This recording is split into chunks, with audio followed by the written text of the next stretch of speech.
if I'm here and I'm doing the butterfly here and I'm doing the turn to tap and then this, what you did when you turned was you kind of turned like this.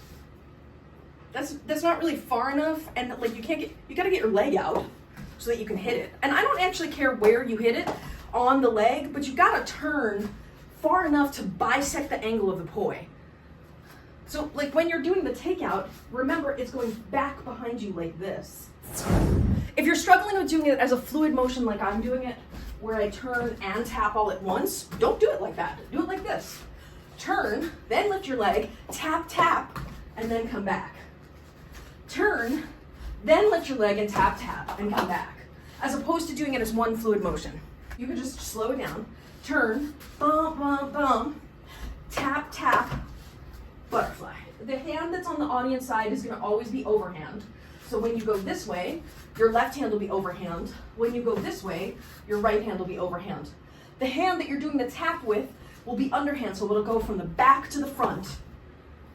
Here, then you turn, then lift your leg, tap, tap, and it'll be back to underhand because you tapped twice, and then come back to butterfly. Yeah, now let's do it again. So you come out, hold, shake your butt, lift your leg, tap, tap.